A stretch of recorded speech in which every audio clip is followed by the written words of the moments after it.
What happens when you discover your entire life has been built on lies, betrayal runs deeper than blood, and the people you trusted most become strangers? Overnight, stick around, because these stories will shatter everything you thought you knew about family. And don't forget to like and subscribe. I never thought I'd be writing this, but here I am at 3 a.m, unable to sleep, because my world just completely fell apart. And I need to tell someone, anyone, what's happened, because keeping this inside is literally killing me. So let me start from the beginning. I'm 28 years old, been married to my wife Sarah for 5 years, together for 8, and I genuinely thought we had the perfect relationship, like the kind that makes your friends roll their eyes, because we were always so happy and affectionate and just completely in sync with each other. We have a 3-year-old daughter named Emma, who is literally the light of my entire existence. And I've spent every day since she was born trying to be the best father I could possibly be, coaching her little soccer team, reading her bedtime stories every single night, teaching her to ride her bike, all of it. But 2 weeks ago, I found a box in our attic that I was never supposed to find. And inside that box was a letter from Sarah's ex-boyfriend, except it wasn't really an ex, because apparently they never actually broke up. They just went long distance when he moved for work, and the letter was dated from 4 years ago, right around the time Emma was conceived. My hands were shaking so badly I could barely read the words, but there it was in black and white, him talking about how much he missed her, how he couldn't wait to see her again on his next visit, how their secret weekend together had been magical, and then the part that made me throw up right there in the attic, him saying he hoped she wasn't pregnant because that would complicate everything. I confronted Sarah that night and she didn't even try to deny it. She just stood there in our kitchen crying and saying she was sorry over and over, but sorry doesn't change the fact that I've spent 3 years raising a child who might not even be mine. Sorry doesn't give me back the trust I had in my marriage. Sorry doesn't explain why she let me cut the umbilical cord and hold Emma first and cry tears of joy, thinking I was holding my daughter, when she knew there was a chance Emma wasn't mine. She told me it was only supposed to be one time, that she and Derek had history, and when he came back to town for a wedding, she got drunk and made a mistake. But then she found out she was pregnant, and she panicked because she didn't know who the father was, and she chose to believe it was me because she loved me and wanted our life together. But choosing to believe something doesn't make it true. Wanting something to be real doesn't change DNA. I asked her if she ever got a paternity test, and she admitted she did, secretly, when Emma was 6 months old, and the results showed there was a 98% chance Derek was the biological father, but she burned the results and never told anyone, because by then, she said, she couldn't imagine breaking up our family, couldn't imagine taking Emma away from me when I loved her so much, and she convinced herself that biology didn't matter because I was the real dad in every way that counted. But it does matter. It matters so much I can't even put it into words, because every single moment I thought we were building something real together was actually built on lies. Every family photo we took was a lie. Every time someone said Emma had my eyes or my smile, I believed them, even though apparently she doesn't have anything of mine because she's not mine at all. I moved out 3 days later, and I'm staying with my brother, and I haven't seen Emma since because I don't know what to say to her. How do you look at a 3-year-old and explain that mommy lied about everything? How do you tell a child that the man she calls daddy might not be her daddy anymore? And the worst part is, I still love her. I love Emma so much it physically hurts. But every time I think about going back, I remember that Sarah stole my choice from me. She made a decision that affected my entire life, and she made it alone, and she let me live in ignorance for 3 years. My family is divided about what I should do. My mum says Emma is my daughter, regardless of biology, because I've been her father since day one, and walking away now would only hurt an innocent child who didn't ask for any of this. But my dad says I have every right to be angry, and that Sarah doesn't get to decide what's best for me after lying for years. My brother thinks I should get a lawyer and figure out my legal rights before I do anything else.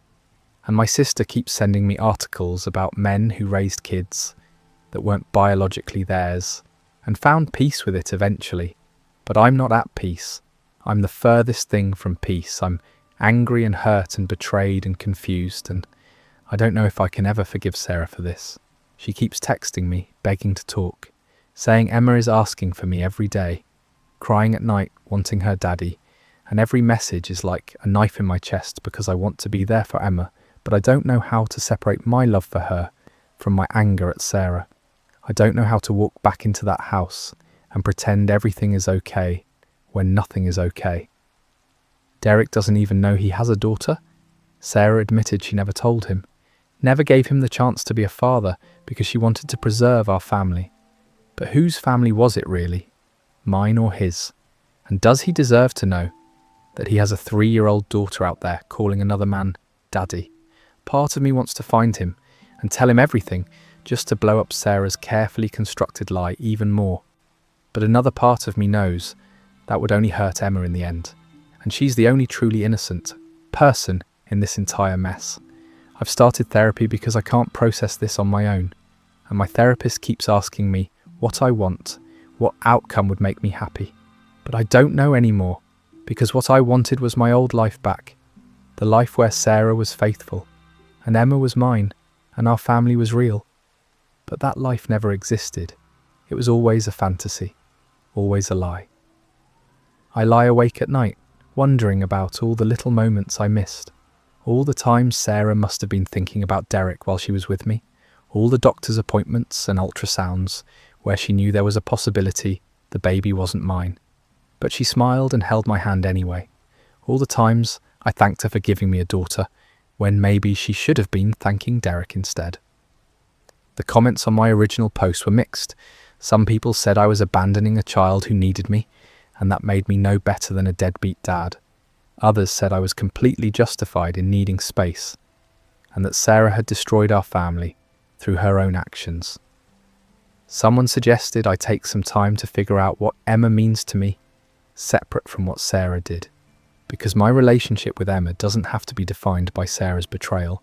But how do you separate those things when they're so intertwined?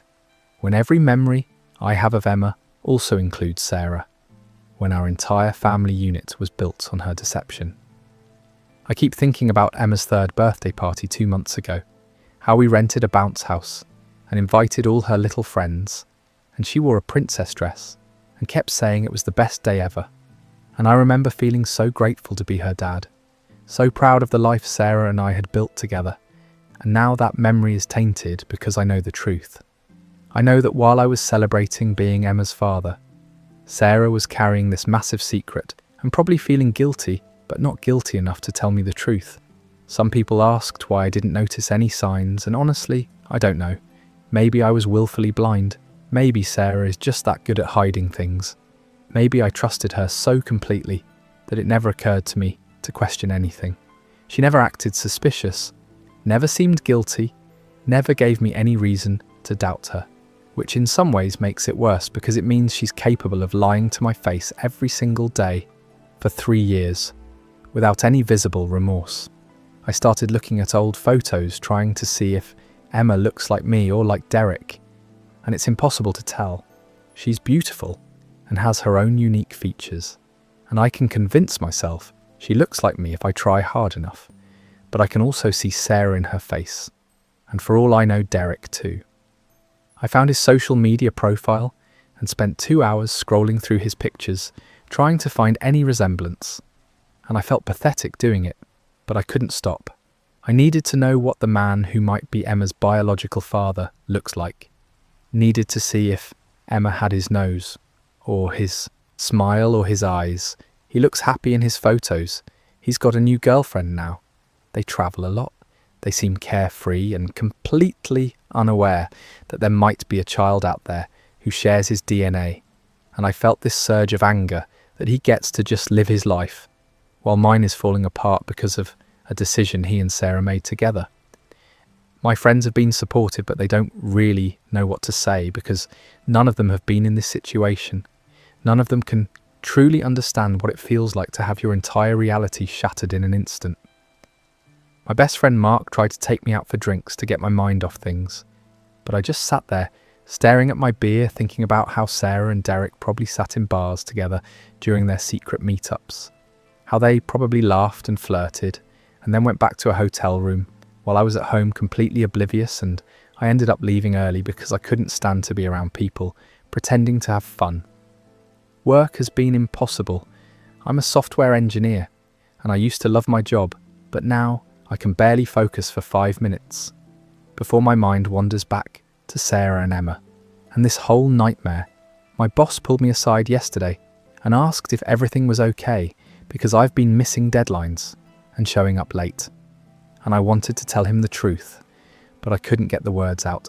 So I just said I was dealing with some personal stuff, and he gave me a sympathetic look and said to take whatever time I needed, but time isn't going to fix this.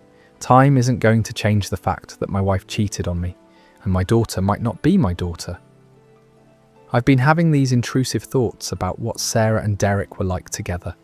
Whether she loved him more than me, whether their chemistry was better, whether she thought about him while we were being intimate.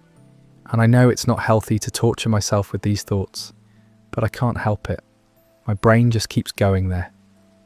She told me she ended things with Derek permanently after Emma was born, that she realised she needed to commit fully to our family, and she cut off all contact with him. But how am I supposed to believe anything she says now? How do I know she didn't keep seeing him in secret? How do I know there aren't other lies I haven't uncovered yet? My lawyer says I have options.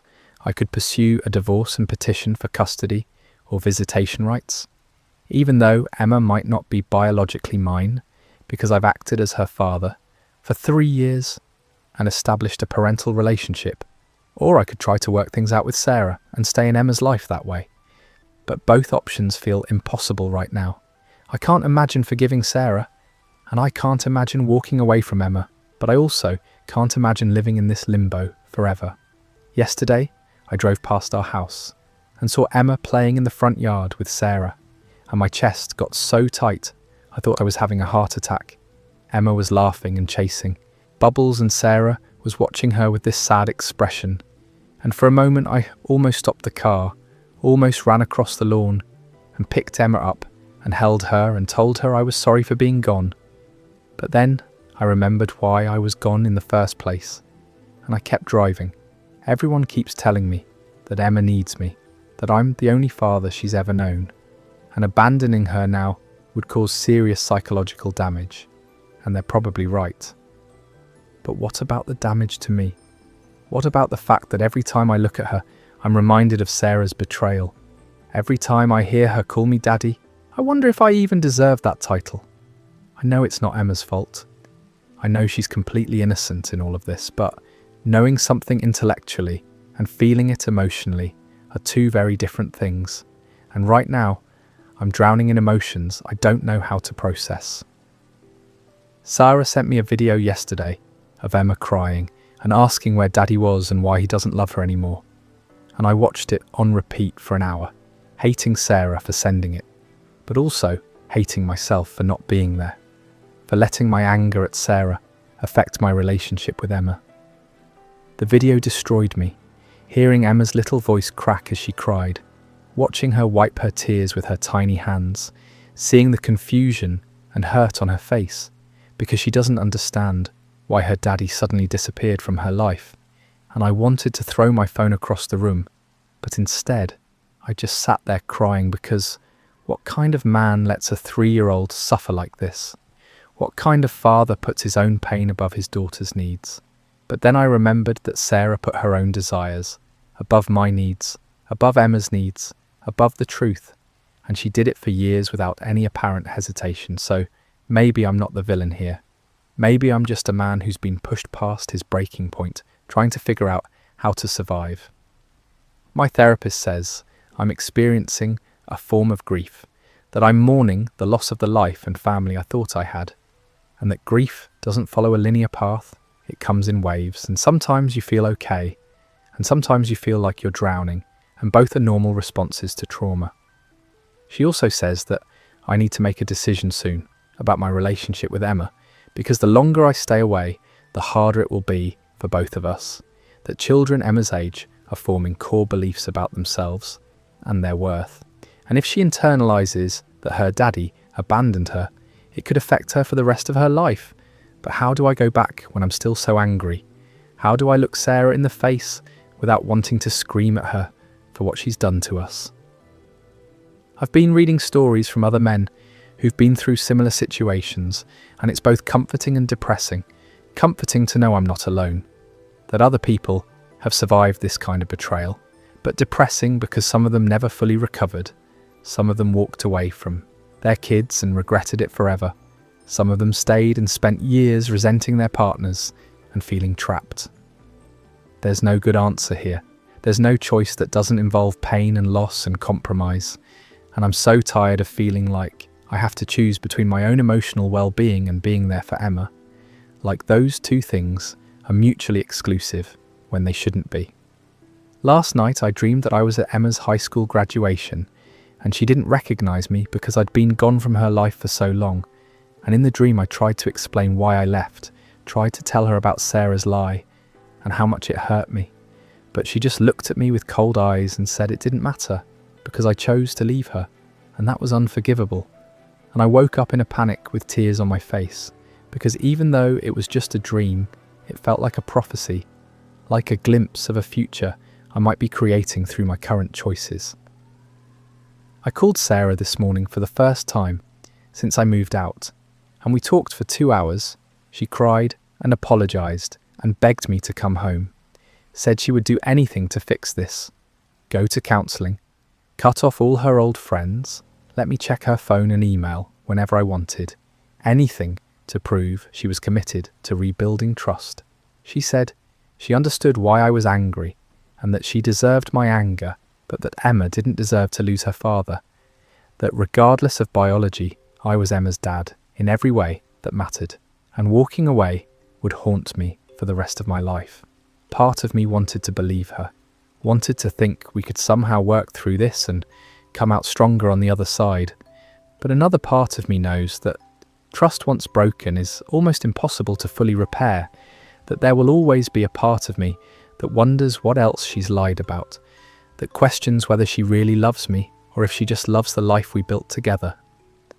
I asked her if she ever loved Derek more than me, and she swore she didn't, said what she had with him was just physical chemistry and nostalgia, but what she has with me is real partnership and deep love.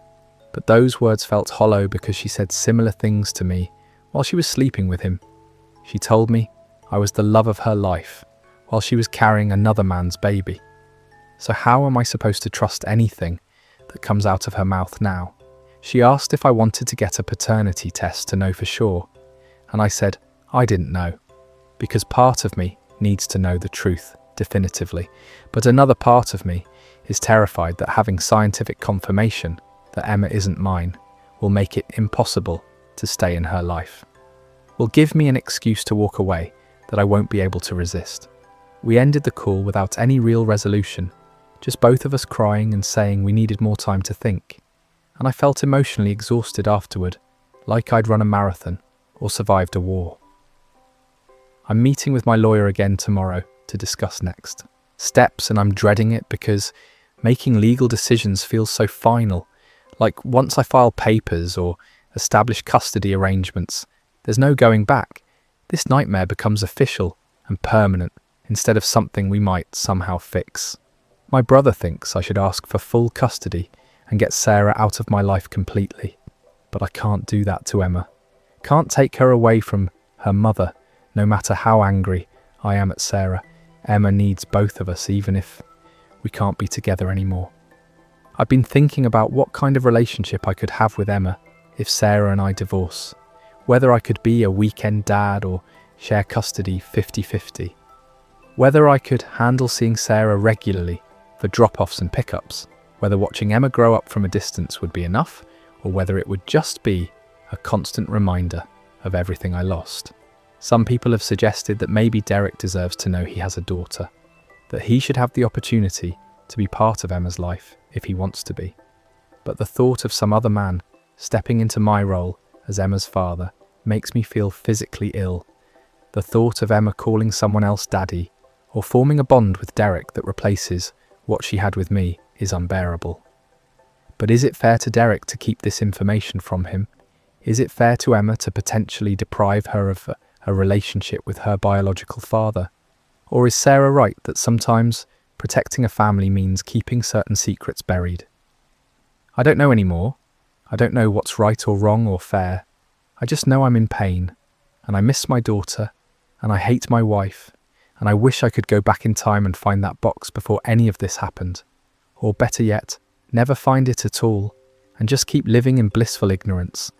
But I did find it, and now I can't unknow what I know, can't unsee what I've seen, can't unfeel what I feel, and I have to figure out how to move forward from here, even though I have no idea what forward even looks like. Maybe I'll go to counselling with Sarah and see if we can rebuild something from the ashes of our marriage. Maybe I'll file for divorce and establish a custody arrangement that lets me stay in Emma's life as her dad, regardless of biology. Maybe I'll take some time away to clear my head and then make a decision when I'm thinking more rationally. I honestly don't know. What I do know is that I love Emma.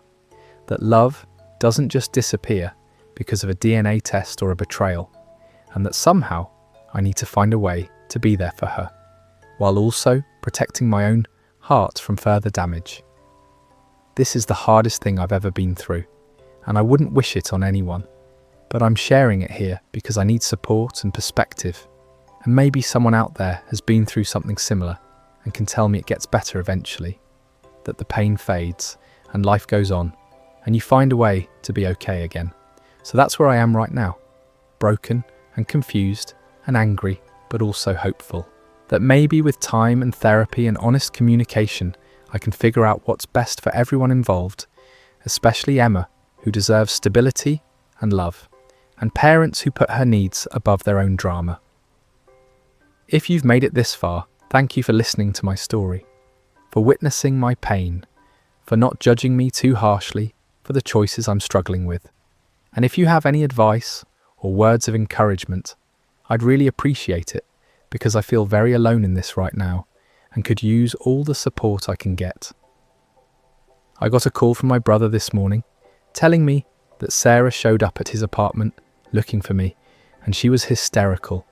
Apparently, Emma had been asking for me non-stop and had stopped eating properly, and Sarah didn't know what else to do. So she drove across town at 7 a.m, banging on his door, begging him to tell me that Emma needed me. My brother said he didn't let her in, but he could see through the door that she looked terrible, like she hadn't slept in days.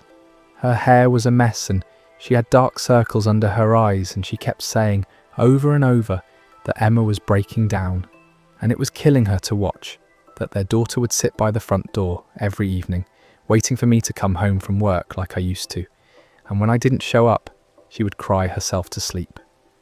Hearing this absolutely destroyed me, but it also made me furious because Sarah created this situation. Sarah made the choices that led to Emma's pain, and now she's showing up at my brother's place, trying to use Emma's suffering to manipulate me into coming back before I'm ready, before I've processed any of this, before I've figured out if I can even look at her without feeling sick. My brother told her to leave and said he'd talk to me, but he couldn't promise anything. And after she left, he called me immediately and said I needed to make a decision, one way or another, because this limbo was hurting everyone, especially Emma, who was too young to understand why her world had suddenly fallen apart. He's right, of course, but knowing he's right doesn't make the decision any easier, doesn't magically give me clarity about what to do with my marriage, or my relationship with Emma, or the mess of emotions swirling around inside me constantly. I spent the rest of the day thinking about Emma sitting by that door, waiting for me, and I couldn't focus on anything else, couldn't work or eat, or even watch TV without seeing her little face in my mind, imagining her confusion and sadness and the way she must feel abandoned, even though abandoning her is the last thing I want to do. So I did something maybe stupid, maybe necessary. I don't know yet. But I drove to the house around 8 at night when I knew Emma would be in bed, and I let myself in with my key as quietly as possible, and I went upstairs to her room and just stood in the doorway watching her sleep. She looked so peaceful lying there, with her stuffed bunny tucked under her arm and her nightlight casting soft shadows on the walls, covered with the princess stickers we put up together last summer. And I felt this overwhelming wave of love crash over me, so powerful. I had to grip the doorframe to stay standing because in that moment, she was just Emma, just my little girl, just the child I'd read stories to and comforted through nightmares and taught to say please and thank you, and none of the other stuff mattered. Not the paternity question or Sarah's betrayal or any of it. All that mattered was this sleeping child who needed her daddy. I stood there for probably 20 minutes just watching her breathe and remembering all our moments together. Her first steps toward me in our living room, the time she threw up on me in the middle of the night, and I held her while Sarah changed the sheets, the morning she climbed into bed between us and declared it was pancake day, even though it was a Tuesday. All these tiny perfect memories that made up our relationship and defined who we were to each other. Sarah must have heard me come in because she appeared in the hallway behind me, and we both stood there in silence, watching Emma sleep. And after a while, Sarah whispered that she did this every night now, came and watched Emma sleep and apologised to her for destroying their family. And I could hear the genuine pain in her voice, but I still couldn't bring myself to look at her or respond because my anger was still too fresh, still too raw. Eventually, I left without saying anything to Sarah and drove back to my brother's place, feeling even more confused than before, because seeing Emma made me realise how much I need to be in her life. But it didn't resolve any of my feelings about Sarah or the betrayal or whether I can ever trust her again. It just added another layer of complexity to an already impossibly complicated situation. The next day, I called my therapist and had an emergency session because I was spiralling, going back and forth between wanting to move back home for Emma's sake and wanting to file for divorce and never see Sarah again. And my therapist helped me understand that these feelings aren't mutually exclusive, that I can love Emma and want to be her father while also being angry at Sarah and needing space from her, that I don't have to resolve everything at once or make perfect decisions. I just have to take one step at a time towards something that feels manageable. She suggested I start seeing Emma regularly without committing to anything with Sarah, that I could visit her at the house or take her out for a few hours so she knows I haven't abandoned her while I continue working through my feelings about the marriage in therapy. And this felt like the first piece of advice that actually made sense, the first suggestion that didn't require me to either forgive everything immediately or walk away completely. So I texted Sarah and told her I wanted to start seeing Emma, but I wasn't ready to talk about us yet. And she responded, within seconds saying, yes, absolutely, whatever I needed. She would make herself scarce when I came over, or I could take Emma out, whatever made me comfortable, as long as Emma got to see me. We arranged for me to come by Saturday morning to take Emma to the park, and maybe out for ice cream after. And I spent the next 3 days both excited and terrified about seeing her again, worried she'd be angry at me for being gone, or that our connection would feel different now that I knew the truth about her paternity, worried that I wouldn't know what to say when she asked why I'd been away. Saturday came, and I showed up at the house at 10 in the morning, with my heart pounding so hard I thought it might burst out of my chest, and Sarah answered the door looking nervous but hopeful, and she called for Emma, who came running around the corner, and when she saw me, she just stopped dead in her tracks with this expression of shock and joy and confusion all mixed together. For a second I thought she might cry or run away, but then she screamed, "Daddy," and launched herself at me, and I caught her and held her so tight I was probably hurting her, but I couldn't help it. Couldn't let go, couldn't do anything but bury my face in her hair and breathe her in and tell her I missed her so much. And she was saying, "Daddy, where were you?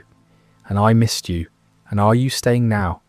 And I had to choke back tears as I told her I missed her too, and I was so sorry I was gone, but I was here now, and we were going to have a fun day together.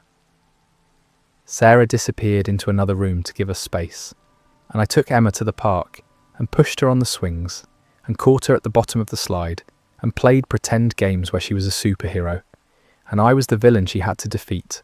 And for those few hours, everything felt normal, felt right, felt like it used to be before the world fell apart. She talked non-stop about everything I'd missed, how she learned a new song at preschool, how she helped Mommy make cookies but they burned a little, how her friend Madison got a new bike with sparkles, and I just listened and responded and tried to be present, even though part of my mind kept wandering to darker places, kept thinking about Derek and Sarah and lies and paternity tests. We got ice cream after, and Emma got chocolate all over her face, and I wiped it off with a napkin, and she giggled and said, "I always make funny faces when I clean her up." And in that moment, I realised that this is what matters. These small interactions, this relationship we've built over 3 years, this bond that exists regardless of what any DNA test might say. When I brought her back to the house, she begged me to stay for dinner, and Sarah looked at me with these desperate, hopeful eyes, and I wanted to say no, wanted to maintain my boundaries and keep my distance from Sarah. But Emma was holding my hand and looking up at me with such pure hopefulness that I couldn't refuse, so I stayed. Dinner was awkward, with Sarah trying too hard to make conversation and me giving mostly one-word answers, while Emma chatted away obliviously about her day. And afterward, Emma wanted me to read her bedtime stories. So I did. I read her 3 books and tucked her in and kissed her forehead and told her I loved her. And she asked if I was going to be there when she woke up, and I had to tell her no, but I'd come see her again soon. And the disappointment on her face nearly broke me all over again. Sarah walked me to the door and tried to start a conversation about us, but I shut it down immediately and told her I wasn't ready. That today was about Emma, not about fixing our marriage. And she nodded and said she understood, but I could see the hurt in her eyes, and part of me felt guilty, while another part felt satisfied that she was hurting too, that she was finally experiencing a fraction of the pain she'd caused me. I started seeing Emma twice a week after that, Saturdays and Wednesday evenings, and slowly our relationship started to feel normal again. She stopped asking why I didn't live at home anymore, or when I was coming back, and just accepted that this was our new routine. And while it broke my heart that she'd adapted to my absence, it also relieved me, because it meant I wasn't causing her as much pain as I'd feared.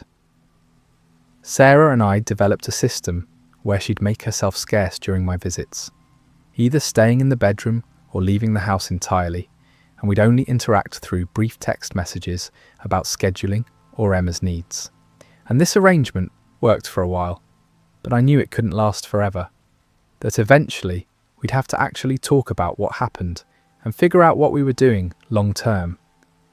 My lawyer kept pushing me to make decisions about divorce papers and custody arrangements, but I kept putting him off because filing for divorce felt too final, felt like admitting that my marriage was really over, and I wasn't quite ready to accept that, even though, logically, I knew we probably couldn't come back from this. Meanwhile, I was still going to therapy twice a week, and slowly, very slowly, I was starting to process everything, starting to separate my feelings about Sarah's betrayal from my feelings about Emma, starting to understand that I could be Emma's father regardless of biology, because fatherhood is about more than DNA. It's about showing up and being present and loving unconditionally, all things I'd been doing for 3 years. My therapist asked me one day what I would want if I could have anything, if there were no complications or hurt feelings or betrayals, just what would make me happy. And I surprised myself by saying I'd want my family back. I'd want Sarah to not have cheated. I'd want Emma to definitely be mine biologically. I'd want to trust my wife again and feel secure in my marriage and not have this constant anxiety gnawing at me. But we can't rewrite the past and we can't change what happened, so instead I had to figure out what I wanted given the reality of the situation. And that was harder because every option involved pain and compromise and uncertainty. I realised I needed to know for sure about Emma's paternity because the not knowing was eating me alive. I'd catch myself staring at her, looking for similarities to me or to Derek based on his social media photos. And I was torturing myself with possibilities when I could just get a definitive answer. So I told Sarah I wanted to do a paternity test and she agreed immediately. Said she'd been waiting for me to ask, that she knew I needed to know for sure before I could move forward with any decisions. We did one of those at-home DNA tests where you just swab your cheek and mail it in, and the results come back in 2 weeks, and those 2 weeks were the longest of my entire life. I was anxious and couldn't sleep, and kept having nightmares about opening the results and seeing that Emma wasn't mine, that I'd have to walk away from this child I loved more than anything, that biology would somehow erase 3 years of being her father. The results came back on a Tuesday, and Sarah called me crying before I'd even checked my email, and my heart sank because I thought her tears meant bad news, meant Emma wasn't mine. But then she said through her sobs that the test showed I was Emma's biological father with 99.9% certainty, that the test she'd taken years ago must have been wrong, or maybe she'd read it wrong in her panic, or maybe she'd lied about it to protect herself. She wasn't sure anymore. I didn't know how to feel.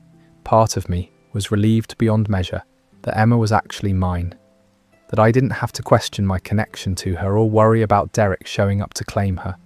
But another part of me was furious that Sarah had put me through this hell based on a lie or a misread test, that she'd destroyed our marriage and caused Emma and me so much pain over something that turned out not to even be true.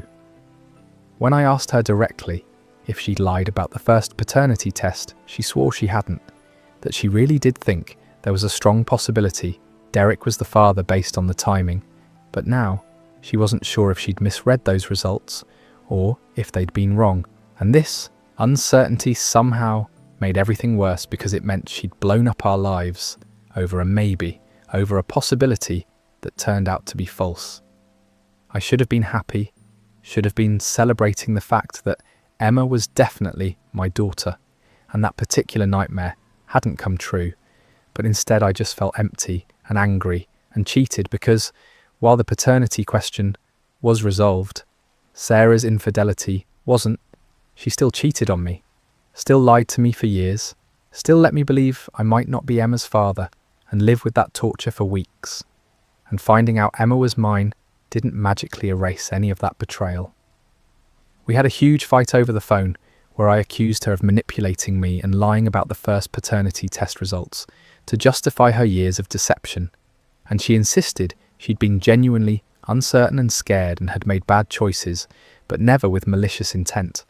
And I told her intent didn't matter, impact did, and the impact of her choices had been devastating. We both said things we probably shouldn't have. I called her a liar and a manipulator and said I'd never trust her again. She said I was being cruel and unforgiving, and that she'd made one mistake years ago and had been trying to make up for it ever since. And we ended up both hanging up on each other and not speaking for 3 days. During those 3 days, I did a lot of thinking about what I actually wanted. Now that I knew Emma was mine, did that change anything about how I felt about Sarah or our marriage? And the answer was complicated because, yes, knowing Emma was mine removed one major source of pain and uncertainty, but no, it didn't change the fact that Sarah had cheated on me and lied about it, and I didn't know if I could ever fully trust her again. My therapist helped me see that I had to grieve the marriage I thought I had before I could decide if I wanted to try to build a new, different marriage with Sarah, one based on brutal honesty and rebuilt trust. And that grieving process couldn't be rushed. I had to feel all the anger and hurt and betrayal before I could move past it. I decided to suggest couples counselling to Sarah, not because I was ready to forgive her or move back home, but because I thought maybe with professional help, we could at least communicate better and figure out if there was any path forward for us. And she agreed enthusiastically, said she'd do anything, try anything, if it meant a chance at saving our marriage. Our first couples therapy session was brutal. The therapist had us each share our perspectives on what had happened, and Sarah's version of events was so sanitized and minimized compared to mine. She called her affair a mistake and a moment of weakness, whereas I called it a betrayal and a series of deliberate choices, and the therapist had to intervene multiple times to keep us from just attacking each other. Over the following weeks, we slowly started to unpeel all the layers of what had gone wrong in our marriage, and Sarah revealed things I hadn't known, like that she'd been feeling neglected and unappreciated in the months before she cheated because I'd been working long hours and wasn't paying attention to her needs. And while this didn't excuse what she did, it at least helped me understand that our marriage hadn't been as perfect as I'd thought, that there were cracks I hadn't noticed. I had to admit that I'd been somewhat checked out emotionally before Emma was born, that I'd been focused on advancing my career and had probably not been as attentive a husband as I should have been. But I also maintained that feeling neglected doesn't justify infidelity, that she should have communicated with me about her needs instead of seeking attention from an ex-boyfriend. The counselling sessions were exhausting and often left me feeling worse instead of better because we were excavating so much pain and resentment. But our therapist assured us this was normal, that things often get worse before they get better when you're doing deep trauma work in a relationship. Sarah started individual therapy too, and she came back from one of her sessions telling me her therapist had helped her realise she had a pattern of avoiding difficult conversations and taking the easy way out rather than dealing with problems head on, which had led to her cheating rather than telling me she was unhappy. And while I appreciated this insight, it felt too little too late. Like understanding why she betrayed me didn't actually undo the betrayal. Meanwhile, Emma was thriving with our new custody arrangement. She seemed happy and well-adjusted considering everything that had happened, and both Sarah and I were making huge efforts to co-parent effectively and not badmouth each other in front of her.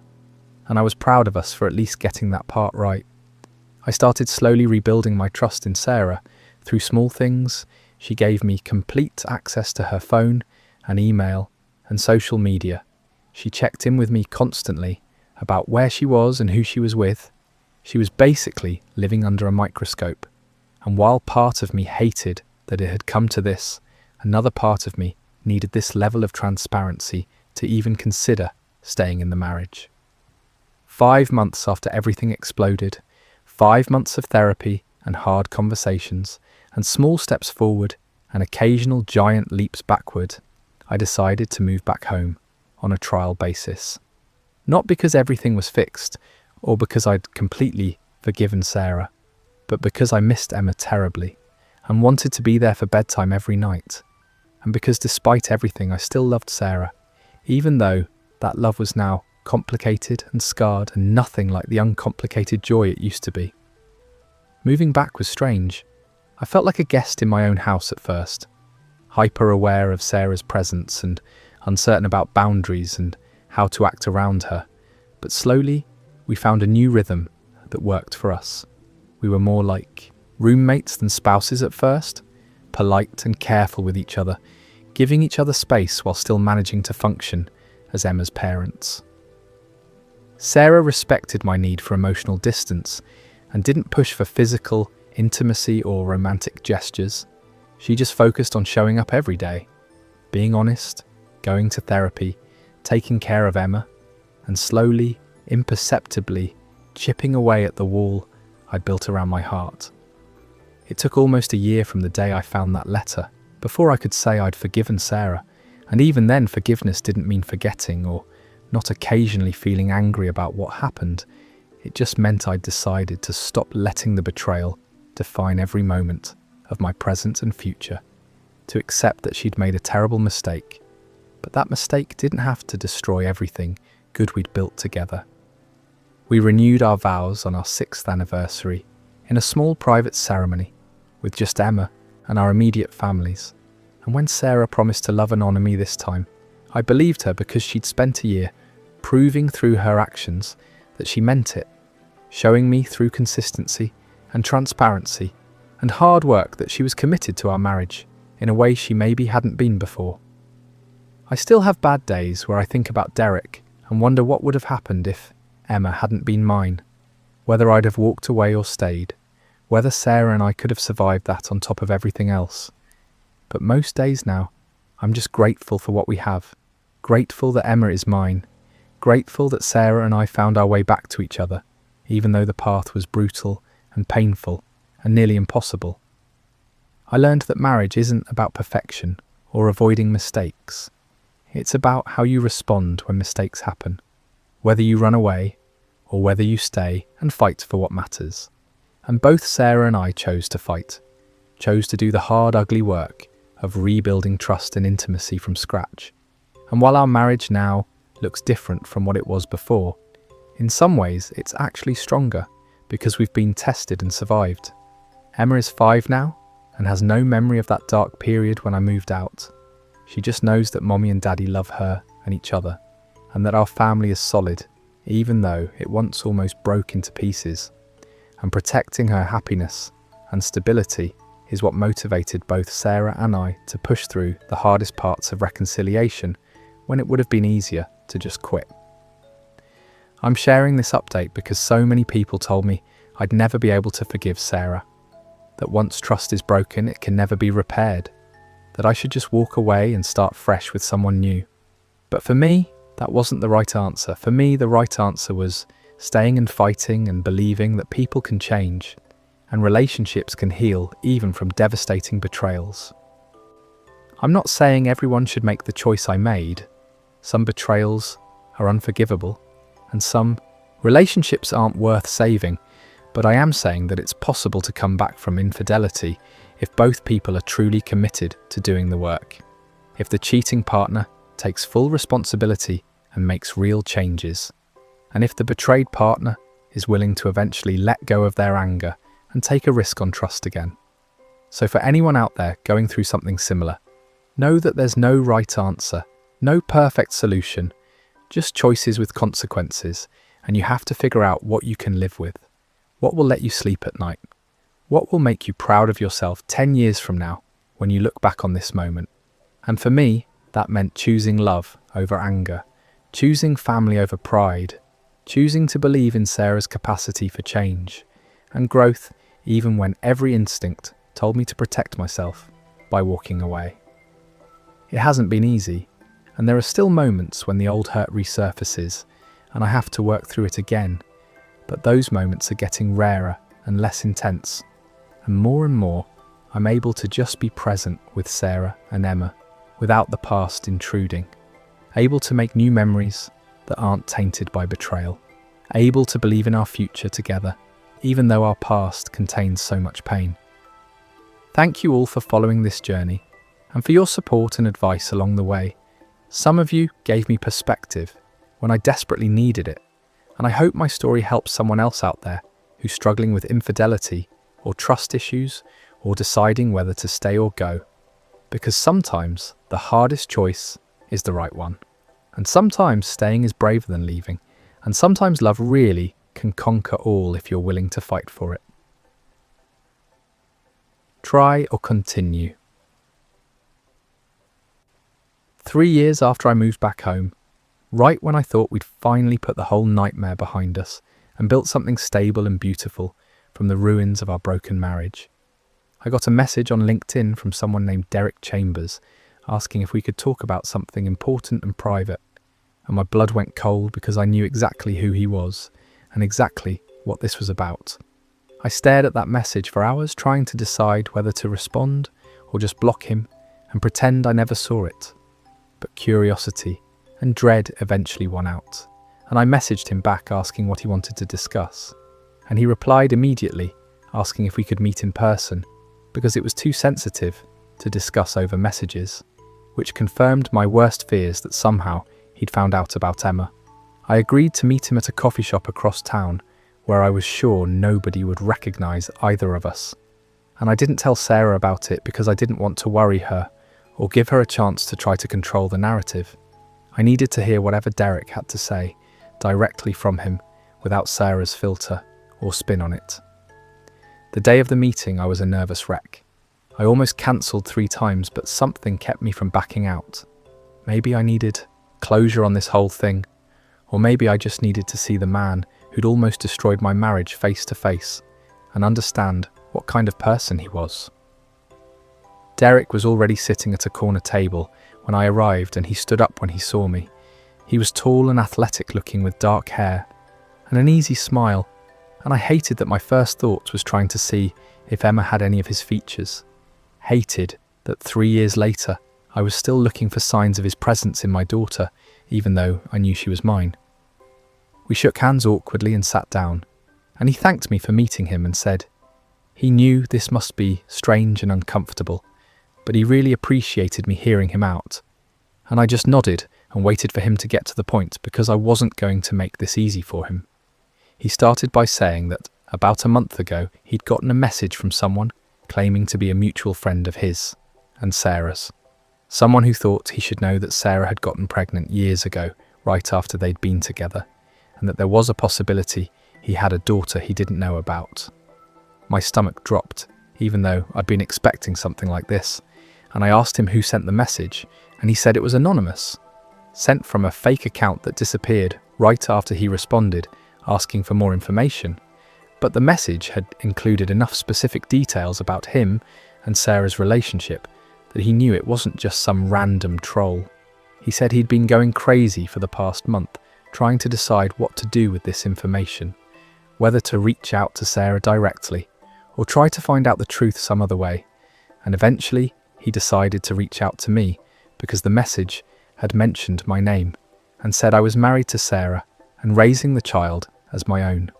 I sat there listening to him explain all this and feeling my carefully rebuilt life starting to crumble again, because someone out there knew about Sarah's affair and Emma's questionable paternity and had decided, for whatever reason, to blow up our lives by telling Derek. And I couldn't figure out who would do that or why they'd wait 3 years to do it. Derek said he wasn't trying to cause problems or take Emma away from me. He just needed to know the truth, needed to know if he had a daughter out there. And he asked if I would be willing to tell him honestly what happened between Sarah and him, and whether Emma was his biological child. I could have lied, could have told him Emma was definitely mine, and there was no question about it, could have sent him away and protected my family from this intrusion. But something in me was tired of lies and secrets and half-truths, so I told him the whole story, told him about finding the letter, confronting Sarah, the initial uncertainty about paternity, the DNA test that confirmed I was Emma's biological father. All of it. I watched his face cycle through emotions as I talked, relief and disappointment and confusion all mixed together.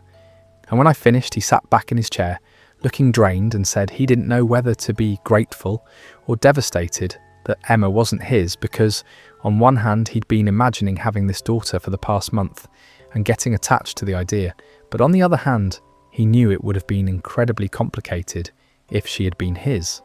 He apologised for his relationship with Sarah, said he'd known she was with me at the time, but he'd convinced himself it was okay because they had history and he'd been in love with her since college.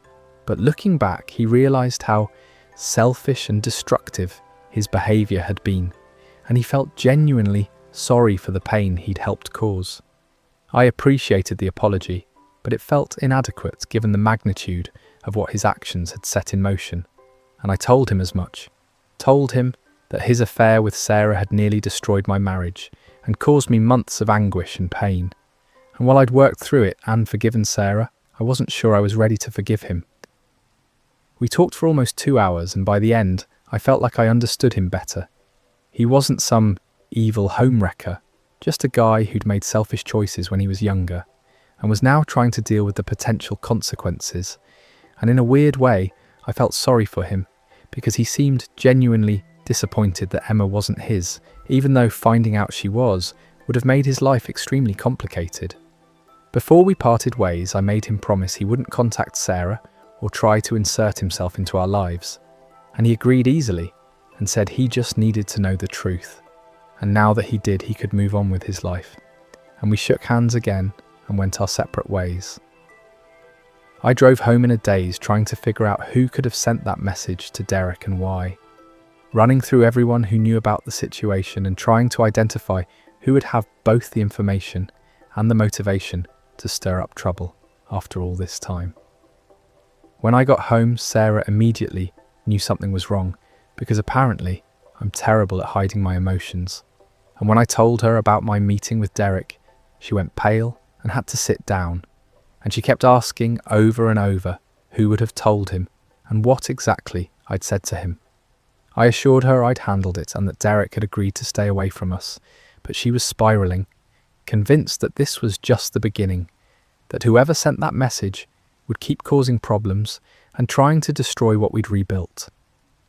We spent that whole evening trying to figure out who the messenger could have been, and we came up with a list of possibilities. Sarah's sister, who'd never really forgiven her for the affair and had been vocal about thinking I was too easy on Sarah. My dad, who'd wanted me to divorce Sarah from the beginning and maybe thought bringing Derek back into the picture would push me in that direction. One of Sarah's old friends, who might have known about the affair and held a grudge, but none of these theories felt quite right. The mystery of who sent the message haunted us for weeks. We became paranoid and suspicious of everyone around us, analysing innocent comments and behaviours for signs of betrayal, and the stress of it started affecting our marriage again, old tensions resurfacing, old wounds reopening. I started having nightmares about Derek showing up at our house, demanding to see Emma, or about some anonymous enemy systematically destroying our reputation by revealing all our secrets to friends and family. And Sarah was having panic attacks and couldn't sleep, and our couples therapist had to start seeing us twice a week again to help us deal with this new crisis. Then about 6 weeks after my meeting with Derek, Sarah got a phone call from her old co-worker Amanda, who she'd been close with years ago but had drifted apart from. And Amanda said she needed to confess something that had been eating at her, that she was the one who'd sent the message to Derek. Sarah put her on speakerphone so I could hear too, and Amanda explained that she'd known about Sarah's affair back when it happened, because Sarah had confided in her, and at the time Amanda had told Sarah she needed to come clean to me, but Sarah had refused, and Amanda had always felt guilty about keeping that secret. Then earlier this year, Amanda's own husband had cheated on her, and when she found out, she kept thinking about how she'd helped Sarah hide her affair from me, how she'd been complicit in that deception, and she'd become convinced that I deserved to know the full truth, including that there might have been questions about Emma's paternity. Amanda said she knew Sarah had eventually told me about the affair, but she didn't know all the details about how it had been resolved, and she thought maybe Derek deserved to know he might have a child out there, so she'd sent him that anonymous message, hoping it would lead to the truth coming out fully for everyone involved. Sarah was crying and asking how Amanda could do this to her, how she could betray their friendship and potentially destroy Sarah's family. And Amanda said she was sorry, but she'd been so angry and hurt about her own husband's infidelity that she'd projected all her feelings onto Sarah's situation and made a choice that seemed right at the time, but she now regretted. I was furious listening to this because Amanda had taken it upon herself to interfere in our lives based on incomplete information and her own emotional baggage.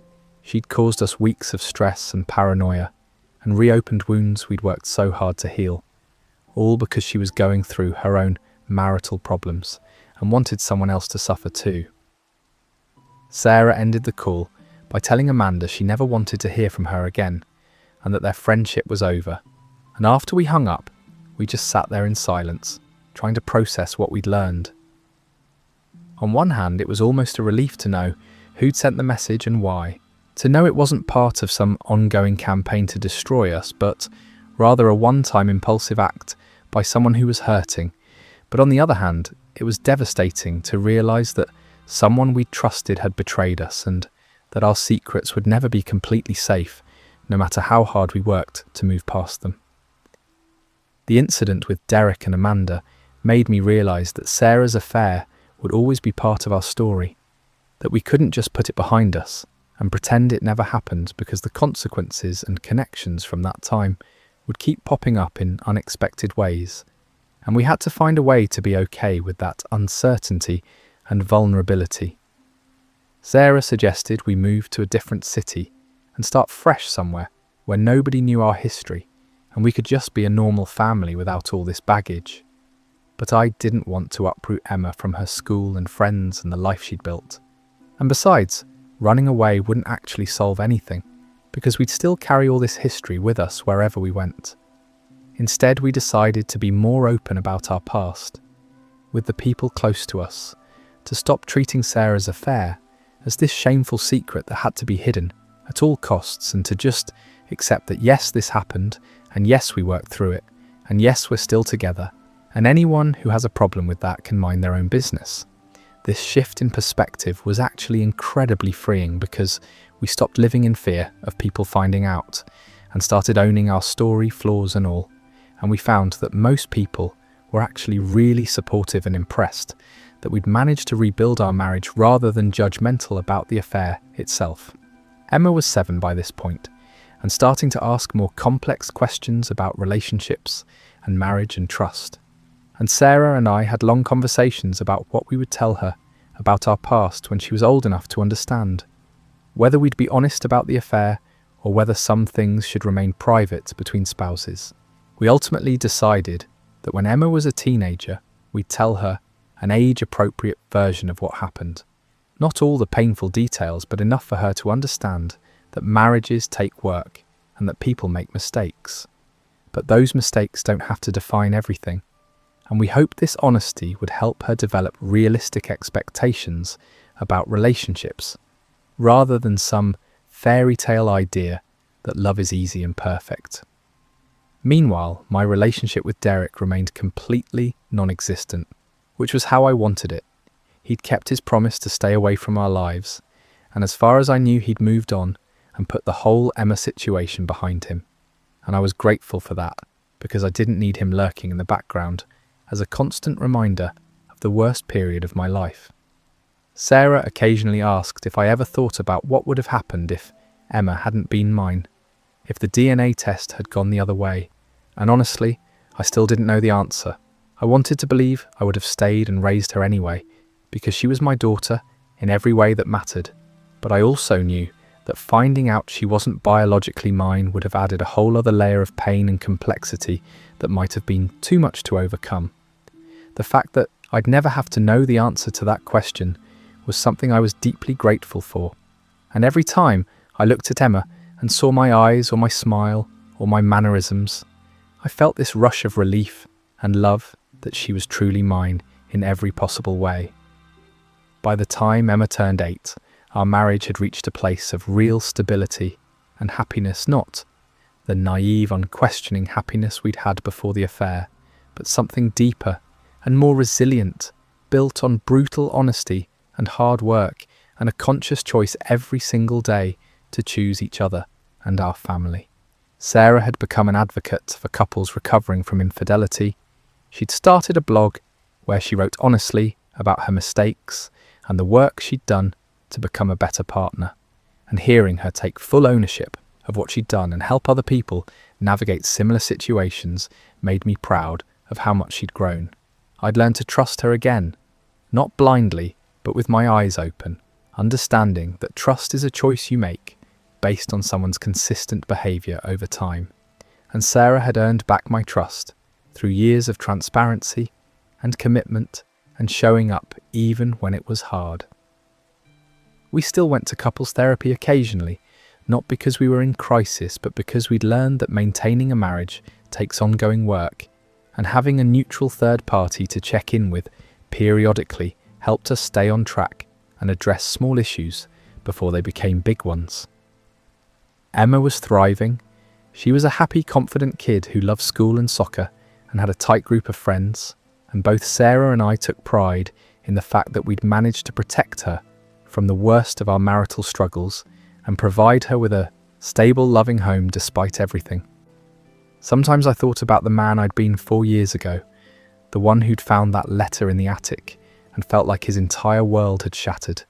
And I felt compassion for that version of me who was in so much pain and didn't know if he'd survive it. And I wanted to go back and tell him that yes, it hurts worse than anything you've ever experienced, but you will get through this. You will find your way to the other side. You will rebuild something beautiful from the wreckage. I wouldn't say I was glad the affair happened because the pain it caused wasn't worth whatever growth came from it. But I could say that having gone through it and come out the other side made me appreciate what Sarah and I had in a way I never would have if everything had always been easy. Our marriage now was built on a foundation of reality rather than illusion.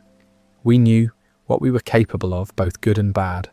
We knew how to fight and how to forgive, and how to do the hard work of staying connected, even when every instinct says to shut down and protect yourself. I'd learned that love isn't just a feeling, it's a choice and a commitment and a series of actions you take every day to show up for your partner, even when they've hurt you, even when trust has been broken, even when staying would be harder than leaving. Sarah had learned that honesty and communication aren't optional in a marriage, that avoiding difficult conversations and taking the easy way out eventually leads to disaster, that being a good partner means being vulnerable and real even when it's scary. And together, we'd learned that no marriage is perfect, that everyone has secrets and struggles and moments they're not proud of, and that the couples who make it aren't the ones who never face challenges, but the ones who face challenges together and refuse to give up on each other. So if you're reading this and you're going through something similar, whether you're the betrayed partner trying to decide if you can forgive, or the one who cheated trying to figure out how to make amends, know that there's no easy answer and no guaranteed outcome. But if both people are truly committed to doing the work, then healing is possible, trust can be rebuilt, and love can survive even the most devastating betrayals. It won't be the same as it was before, and maybe that's actually a good thing, because the before was built on unexamined assumptions and unearned trust, whereas the after is built on conscious choice and hard-won understanding and a realistic appreciation of what it takes to maintain a relationship over time. 5 years after I found that letter, Sarah and I celebrated our 10th wedding anniversary by renewing our vows again, this time with Emma participating in the ceremony. And when I looked at my wife and daughter standing there together, I felt overwhelmed with gratitude that we'd made it through the darkness to get to this moment. Our story isn't a fairy tale with a neat happy ending. It's messy and complicated, and there are still hard days, but it's real and it's ours, and I wouldn't trade it for anything, because the struggles we've faced have made us who we are, individually and as a couple and as a family. And if someone had told me 5 years ago, when I was at my lowest point, that I'd end up here, happy and stable and genuinely in love with Sarah again, I probably wouldn't have believed them. But here we are, proving that sometimes the most broken things can be put back together into something even stronger than they were before they shattered. Emma's 9th birthday party was in full swing, with kids running around our backyard, screaming and laughing when my phone rang with a number I didn't recognise. And normally I would have ignored it, but something told me to answer. And when I did, a woman's voice said, "Hello, is this Emma's father?" And my immediate instinct was that something was wrong at school, even though it was Saturday. But then she said, "My name is Jennifer Chambers, and I'm Derek's wife, and I need to talk to you about something urgent." My heart started pounding, and I walked away from the party into our garage where I could have some privacy. And Jennifer continued saying she knew this was going to sound crazy, but she'd recently found some old messages between Derek and Sarah on an old phone of his that he thought he'd erased. And in those messages from years ago, they discussed the possibility of Sarah being pregnant, and Derek had actually seemed excited about it, had talked about leaving his girlfriend at the time to be with Sarah and raise the baby together. I felt sick listening to this because Sarah had always told me Derek didn't know about the pregnancy, that she'd cut off contact with him before she found out she was expecting. But according to Jennifer, these messages proved that wasn't true, proved that Derek had known Sarah was potentially pregnant and had been involved in discussions about what to do. Jennifer said she'd confronted Derek about the messages, and he'd finally admitted the whole story, admitted that he and Sarah had talked extensively about the pregnancy, that Sarah had told him she wasn't sure who the father was, but there was a good chance it was his, and that they'd actually discussed her leaving me to be with him. But then Sarah had gotten cold feet and told Derek she wanted to stay with me and raise the baby as mine regardless of paternity, and Derek had been devastated but had ultimately respected her choice and disappeared from her life like she'd asked. Jennifer was calling me because she thought I deserved to know the full truth. That Sarah's version of events where she'd made a drunken mistake and then handled everything alone wasn't accurate. That she'd actually been in an ongoing relationship with Derek and had seriously considered leaving me for him. I stood there in my garage listening to Sarah's laughter, drifting in from the backyard where she was helping Emma open presents, and I felt the ground shifting under my feet again, felt all the trust and security I'd rebuilt over 5 years starting to crack and crumble. Jennifer sent me screenshots of the messages, and they were devastating to read. Sarah and Derek talking about baby names and where they'd live and how they'd tell me. Sarah saying things like, "I think I'm falling in love with you again, and maybe this baby is a sign we're supposed to be together." Derek responding with, "I've never stopped loving you, and I want to build a life with you and our child." The messages were dated from right around when Emma was conceived and continued for several weeks after, ending abruptly with Sarah's final message saying, "I can't do this, I'm staying with my husband, please don't contact me again," and Derek responding with, "I'll respect your choice, but I'll always love you, and if you ever change your mind, I'll be here." I felt like I was going to throw up reading these messages because they completely contradicted everything Sarah had told me about her affair. She'd made it sound like a one-night mistake fueled by alcohol and nostalgia, but these messages showed an emotional affair that had lasted months, showed real feelings and future planning, and a level of betrayal that went so much deeper than she'd ever admitted. Jennifer apologized for dropping this bomb on me, but said she was going through a divorce with Derek because she couldn't stay married to someone who'd done what he did, and she thought I deserved to know what my wife was really capable of before I wasted any more years on her. After she hung up, I just stood there staring at those screenshots, trying to figure out what to do with this information, whether to confront Sarah immediately and blow up Emma's birthday party, or wait until later, or maybe not say anything at all, because what good would it do to relitigate the past when we'd already worked through it?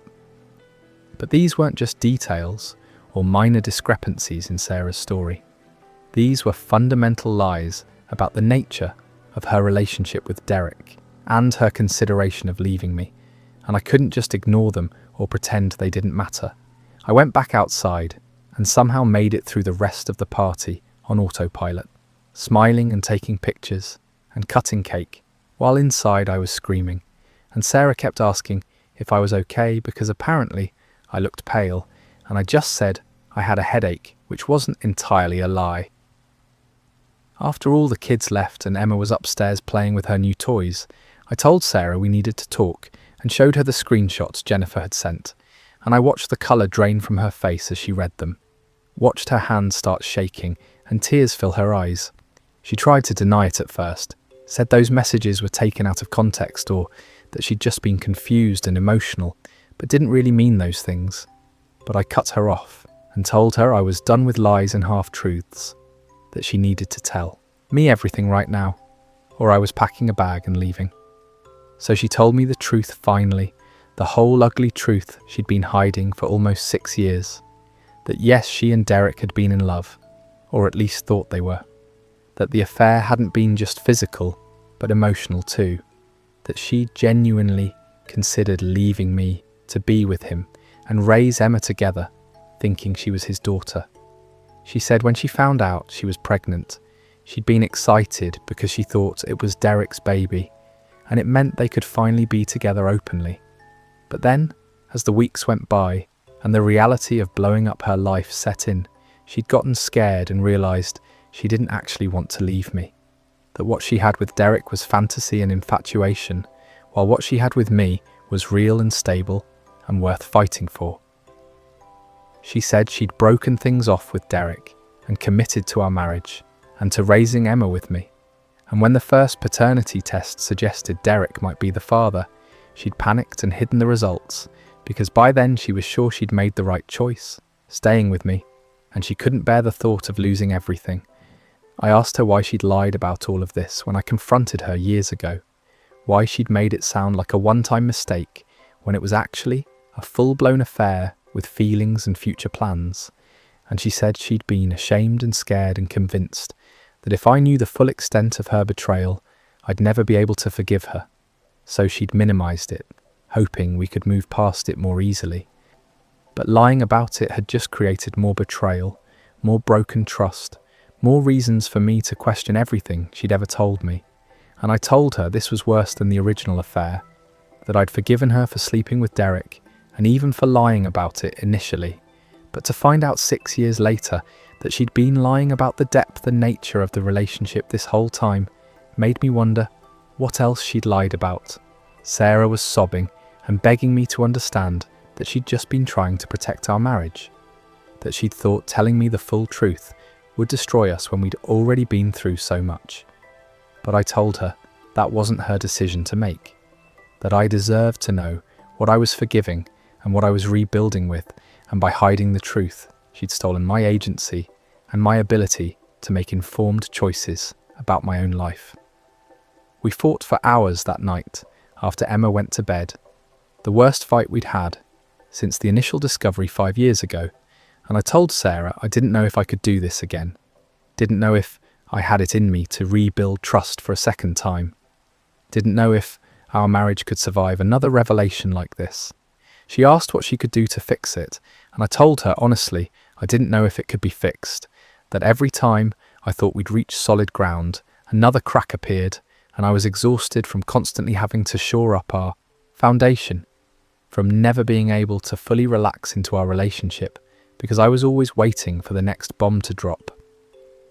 I slept in the guest room that night and lay awake until dawn trying to figure out what to do, whether this latest lie was a deal breaker, or whether I could somehow find a way to forgive her again, whether our marriage was worth saving, or whether I was just being stubborn and refusing to admit defeat. The next morning, Sarah caught me before I left for work and handed me a letter she'd written during the night, and in it she confessed everything else she could think of that she'd lied about or hidden over the years, small things and big things, anything that might come back to haunt us later. She said she was done with secrets and half-truths, that if we were going to make this marriage work, it had to be built on complete honesty, even if that honesty destroyed us. And reading that letter was like getting punched in the gut over and over, because there were so many little lies I'd never known about. Lies about money, and lies about old boyfriends, and lies about her feelings and thoughts during key moments of our marriage. None of them were as devastating as the lies about Derek, but collectively they painted a picture of someone who'd been comfortable with deception in a way I'd never realised, someone who'd prioritise avoiding conflict over being truthful. And I had to ask myself if this was someone I could really spend the rest of my life with. I told Sarah I needed time to process everything and think about what I wanted, and I moved back in with my brother temporarily, which was humiliating because we'd been through this exact scenario 5 years ago. And here we were again, except this time Emma was old enough to really understand that something was wrong and to be scared and confused about why Daddy was leaving again. Sarah agreed to give me space, but begged me to keep seeing Emma regularly so she wouldn't feel abandoned, and I promised I would because none of this was Emma's fault, and she shouldn't have to suffer because her mother couldn't stop lying to me. My therapist helped me work through my feelings over the next few weeks, and the conclusion I came to was actually surprising to me. I realised that while I was furious about the lies, I wasn't actually surprised by them, that on some level I'd always known Sarah was hiding more than she'd admitted, but I'd chosen not to push because I was scared of what I'd find. This meant I'd been complicit in the deception in a way. I'd accepted her version of events because it was easier than demanding the full truth. And while that didn't excuse her lying, it did mean I had to take some responsibility for the dynamic we'd created where she felt like she had to hide things from me. I also realised that the core question wasn't whether Sarah had lied. She clearly had, and probably would, again in some form, because people don't change their fundamental nature overnight. But whether I could accept her as she was, flaws and all, and choose to love her anyway. Because the alternative was walking away and starting over with someone new, and there was no guarantee that person wouldn't have their own issues and secrets and ways of hurting me. And at least with Sarah, I knew what I was dealing with now. I knew her worst qualities and biggest mistakes, and I could make an informed choice about whether to stay. After 6 weeks of separation and intensive soul-searching, I decided to go back home and try again. Not because everything was resolved or because I'd completely forgiven Sarah, but because I still loved her, despite everything. And I still believed our marriage was worth fighting for, and because I couldn't imagine my life without her and Emma in it every day. I told Sarah when I moved back that this was her last chance, that if I ever found out she'd lied to me about anything significant again, I would leave permanently and file for divorce. No more therapy or second chances or working through it, just done. She accepted these terms and promised me she would be completely honest going forward, no matter how hard it was. And to her credit, she has been, sometimes painfully so, telling me things I'd rather not know because she's so committed to transparency now. We developed new rules for our marriage. We do regular check-ins where we're completely honest about our feelings, even if they're not pretty. We've given each other full access to everything in our lives. And we've committed to individual therapy in addition to couples therapy because we both need to work on our own issues that contributed to our problems. Emma adjusted to me being back home relatively quickly, though our therapist warned us that all this instability was likely affecting her, even if she wasn't showing it. And we made an extra effort to reassure her that we loved her and that our family was stable, even though our actions probably suggested otherwise. The incident with Jennifer calling me was actually the last major bomb to drop. She and Derek divorced and moved away, and as far as I know, they're completely out of our lives now, though I occasionally wonder if there are other people out there who know pieces of Sarah's story and might decide to share them someday. So this first story comes from a guy who we'll call Marcus, and Marcus thought he had the perfect life.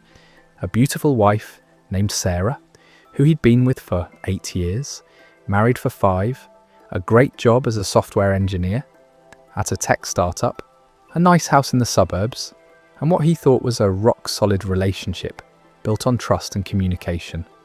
But as we all know, sometimes the people closest to us are the ones hiding the darkest secrets. Marcus started noticing small changes in Sarah's behaviour about 6 months before everything came crashing down. She was always on her phone, tilting the screen away from him when he walked by.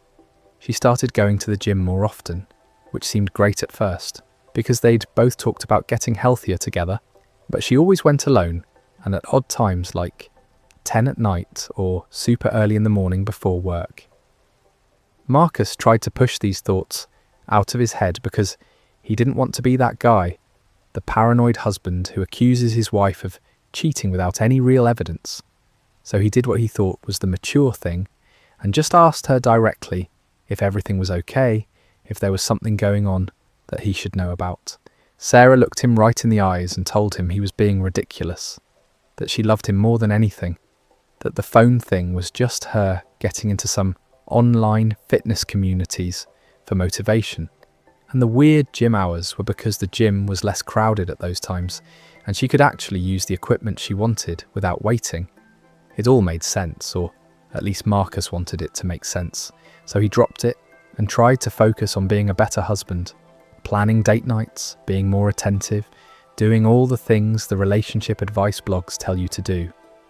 But then one night, Marcus came home early from work because he wasn't feeling well, some kind of stomach bug that had been going around the office, and when he walked into the house he heard Sarah on the phone in their bedroom, and the tone of her voice was different, softer, more intimate, the way she used to talk to him when they were first dating. Marcus stood in the hallway, his heart pounding in his chest, and he heard her say, "I miss you too. I can't wait to see you tomorrow. He makes it so easy because he's completely clueless." And then she laughed, this light, carefree laugh that Marcus hadn't heard in months. He felt like he was going to throw up, and it wasn't from the stomach bug anymore. It was pure gut-wrenching betrayal. But instead of bursting into the room and confronting her right then, something told him to play it cool, to gather evidence, to really know what he was dealing with before he made any moves. So Marcus went back outside, made a bunch of noise opening and closing his car door, called out that he was home, and when Sarah came out of the bedroom, she had this bright smile on her face, like nothing was wrong, asked him how his day was, offered to make him some soup since he wasn't feeling well. That night Marcus barely slept, his mind racing with questions. Who was she talking to? How long had this been going on? Was she planning to leave him? Were there others before this person? And most importantly, what was he going to do about it? The next morning Marcus called in sick to work, and after Sarah left for her job at the marketing firm downtown, he did something he never thought he'd do. He went through her phone records online. Their phone plan was under his name, so he had access to everything, and what he found made his blood run cold. There were hundreds of texts and calls to one number, a number that wasn't saved in her phone, under a name, but just listed. As a string of digits, the pattern was clear. Multiple calls every single day, some lasting 30 minutes or more. Texts sent at all hours, including late at night when she was supposedly asleep next to him in bed. Marcus knew he needed more than just phone records. He needed concrete proof of what was actually happening. So he made a decision that would change everything. He installed a tracking app on Sarah's phone, one of those parental control apps that parents use to monitor their kids. It would show him her location at all times, her text messages, her call logs, everything. The guilt ate at him for about 5 seconds before he reminded himself that she was the one who had destroyed their trust, not him. He was just trying to find out the truth. What Marcus discovered over the next 2 weeks was worse than he could have imagined. Sarah wasn't just having an affair, she was living an entirely separate life. The guy she was seeing was named Derek. He was a personal trainer at the gym Sarah had been going to, which explained the sudden fitness obsession. But it wasn't just about the physical affair. These two were planning a future together. Marcus read through their text messages with a sick fascination, watching as his wife told this other man that she was just waiting for the right time to leave Marcus, that she needed to make sure the divorce would be in her favour financially, that she'd been documenting everything to make Marcus look like a neglectful husband who was always working and never paid attention to her. She was building a case against him, creating a narrative where she was the victim and he was the villain, all while he was trying desperately to save their marriage, completely unaware that it had been dead for months. The breaking point came when Marcus saw that Sarah had scheduled a meeting with a divorce attorney. She'd taken a long lunch break from work and met with this lawyer for over 2 hours, discussing strategy, asset division, everything. That night, when she came home and kissed him on the cheek, asking about his day with that same fake smile, Marcus knew he had to act fast. He contacted his own attorney the next day, laid out everything he'd discovered, showed him all the evidence, the phone records, the text messages where Sarah explicitly talked about her affair and her plans to take him for everything he was worth. And his attorney smiled and said this was actually the best possible scenario for Marcus, because in their state, adultery could significantly impact the divorce settlement. Marcus's attorney advised him to keep playing along, to not let Sarah know that he knew anything, because they needed to catch her in an even more compromising position, something that would be undeniable in court. So Marcus did something that took every ounce of self-control he had. He hired a private investigator to follow Sarah and document her meetings with Derek. He wanted photographs, videos, timestamps, everything that would prove beyond a shadow of a doubt what was happening. The PI was good, really good, and within a week Marcus had a folder full of evidence that would make any divorce attorney salivate. Photos of Sarah and Derek kissing in his car outside the gym, videos of them checking into a hotel together during her lunch breaks, footage of them apartment hunting in a trendy part of the city, holding hands and talking about their future, like Marcus didn't even exist.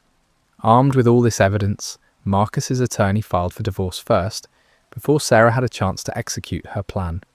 And when Sarah was served with the papers at her office, Marcus's attorney had included a flash drive with all the evidence they'd gathered, every text message, every photo, every piece of documentation showing that she'd been planning to destroy him.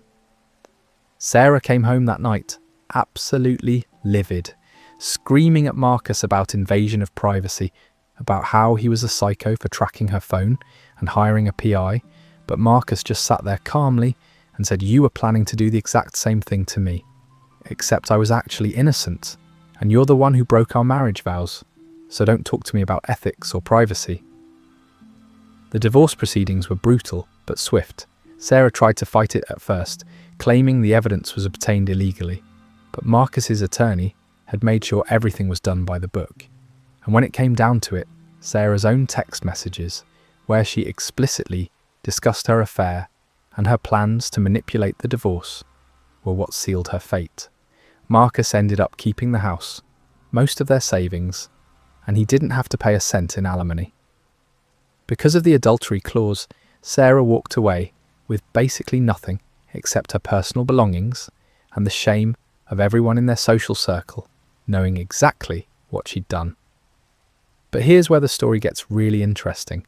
Marcus could have just moved on with his life, considered himself lucky that he dodged a bullet and found out who Sarah really was before she could completely destroy him financially.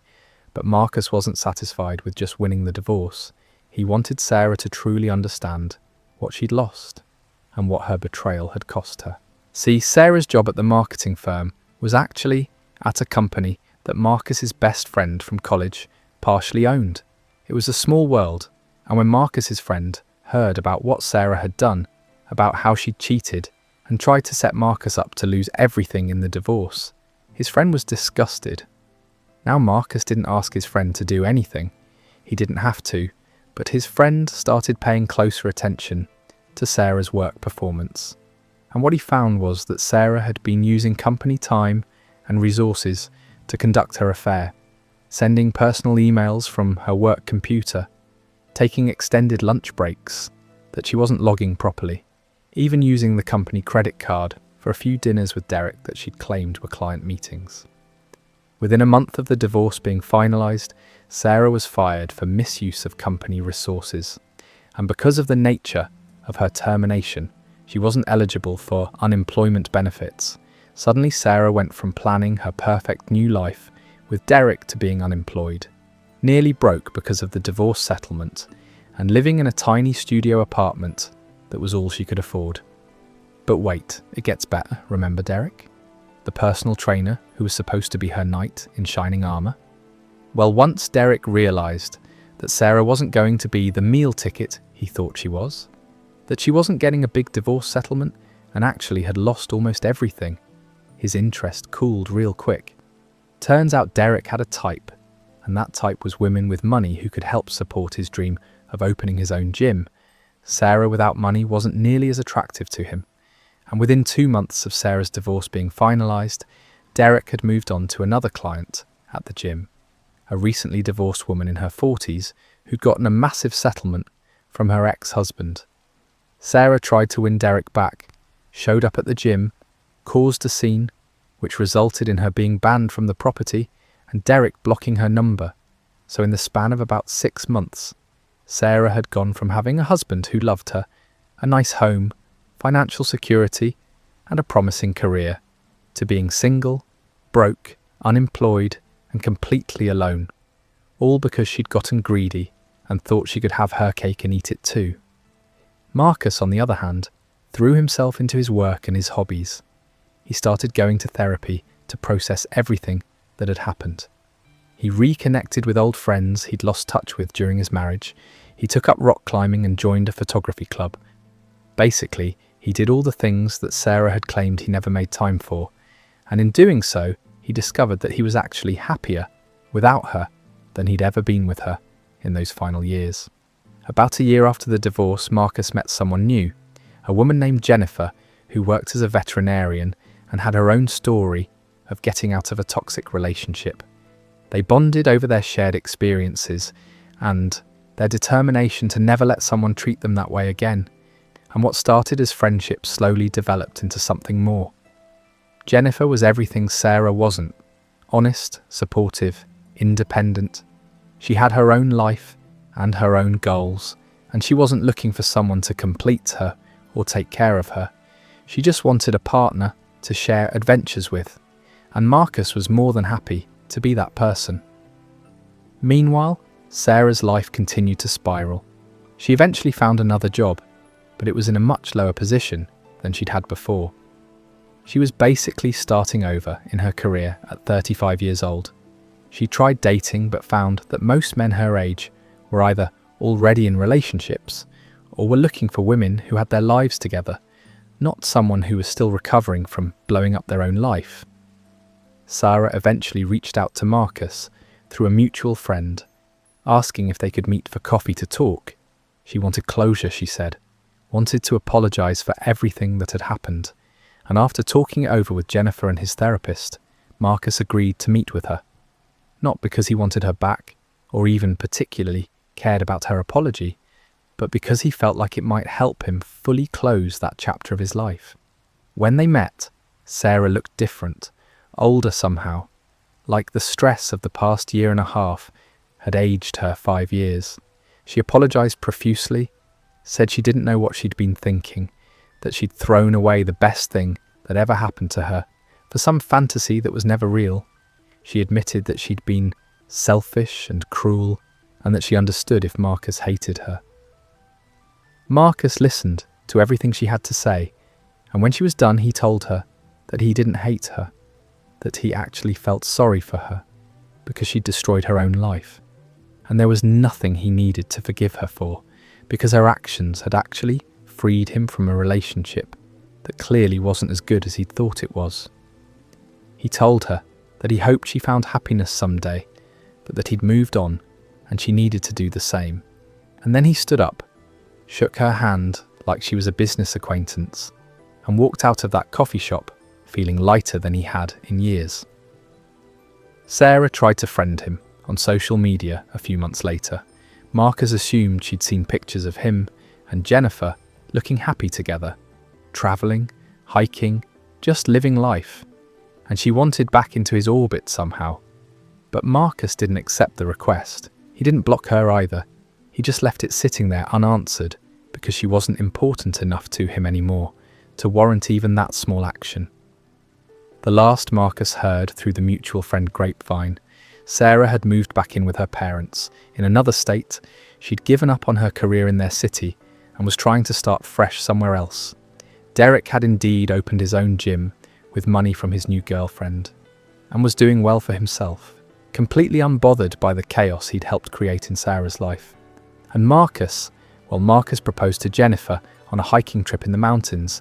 They got married in a small ceremony with close friends and family, and he never once looked back at what he'd lost because he'd gained so much more, a partner who actually valued him, a life that was authentically his, and the knowledge that he'd handled one of the worst situations a person can face with dignity and intelligence. Now that story right there is a perfect example of how karma really does work, how sometimes the best revenge is just living well and letting the other person destroy themselves. But not every story ends quite so neatly. And this next one is going to absolutely blow your mind because it involves not just betrayal in a relationship, but betrayal that goes so much deeper and involves so many more people that when the truth finally comes out, it destroys not just one life, but an entire social circle. This story comes from a woman we'll call Jessica, and Jessica thought she'd found her people, her tribe, her forever friends, when she joined a mom group after having her first baby. You know the type, a group of women who all had kids around the same age, who got together for play dates and coffee and mum's nights out, who supported each other through the sleepless nights and the terrible twos and all the challenges of early parenthood. Jessica had moved to a new city for her husband's job right before getting pregnant, so she didn't have family nearby, and these women became like her family, or so she thought. The core group consisted of 5 women, including Jessica. There was Amanda, who was kind of the unofficial leader of the group. She was one of those type A personalities who organised everything and always had to be in control. There was Lindsay, who was sweet and quiet and always seemed a bit unsure of herself. There was Brenda, who was loud and funny and always had a story to tell. And there was Courtney, who was the wealthy one of the group. Her husband was some kind of investment banker, and they lived in this massive house that they were always hosting events at. For about 3 years, these women were Jessica's closest friends. They celebrated birthdays together, went on group vacations with their families, supported each other through career changes and family drama and all of life's ups and downs. Jessica trusted these women with her deepest secrets. Her fears about not being a good enough mother, her struggles with postpartum depression, her concerns about her marriage, everything. But then Jessica started noticing something odd. The other women would sometimes reference conversations or events that Jessica hadn't been part of, little inside jokes that she didn't understand, mentions of group chats that she wasn't in. At first she brushed it off, thinking maybe she'd just missed a text, or maybe they were talking about something from before she'd joined the group, but it kept happening more and more frequently. Then one day Jessica's daughter came home from a playdate at Amanda's house and mentioned that all the other kids had been there too. Lindsay's son, Brenda's daughter, Courtney's twins. And when Jessica checked her phone, she realised she'd never been invited to this playdate. In fact, she hadn't even known it was happening. When she casually brought it up in the group chat, asking if she'd somehow missed the invitation, there was this long, awkward pause. And then Amanda said, "Oh, it was just a last-minute thing. We didn't think you'd be able to make it anyway, because you mentioned being busy this week." But Jessica hadn't mentioned being busy. She had no idea where Amanda was getting that from, and the excuse felt flimsy and dishonest. Jessica started paying more attention after that, and what she discovered was that the other 4 women had essentially formed their own subgroup. Without her, they had a separate group chat. They got together without her regularly. They'd even planned a girls' weekend trip that they'd never mentioned to her, and Jessica was devastated because she couldn't understand what she'd done wrong, why they'd iced her out like this. She'd thought these were her best friends, the people she could count on no matter what. So Jessica did what she thought was the mature thing. She called Amanda and asked to meet for coffee to talk about what was going on. And Amanda initially tried to deny everything, saying Jessica was being paranoid and reading too much into things. But Jessica pressed her, said she knew something was wrong, and she deserved to know what it was. And finally Amanda sighed and said, "Fine, you really want to know. The truth is the rest of us have been pulling away from you because you've become really negative and draining to be around. You're always complaining about your life, your husband, your job. You never seem happy, and it's exhausting for the rest of us."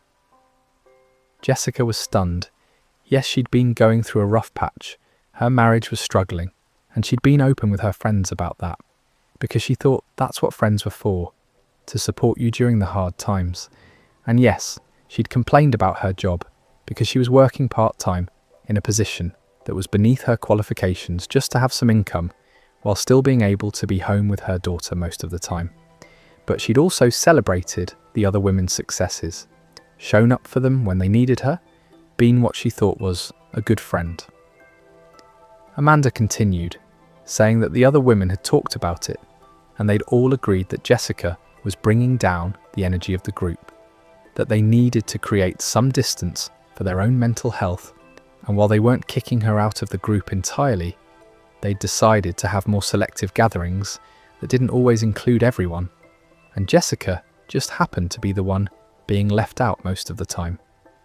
Jessica felt like she'd been punched in the gut. These women who she'd trusted with her vulnerabilities were now using those vulnerabilities against her, punishing her for not being positive and perfect all the time. And what made it worse was that they'd all been talking about her behind her back, making this decision together without ever giving her a chance to address their concerns or defend herself. Jessica went home from that coffee meeting and cried for hours, and when her husband asked what was wrong, she told him everything, and he was furious. He'd never particularly liked these women, thought they were shallow and cliquish, but he'd supported Jessica's friendship with them because they'd made her happy. And now, seeing what they'd done to his wife, he wanted to drive over to each of their houses and tell them exactly what he thought of them. But Jessica stopped him. She said she needed to handle this herself, figure out what she wanted to do. For a few weeks, Jessica pulled back from the group completely. She didn't respond to messages in the group chat. She declined invitations to events. She needed space to process what had happened and figure out if these friendships were worth saving.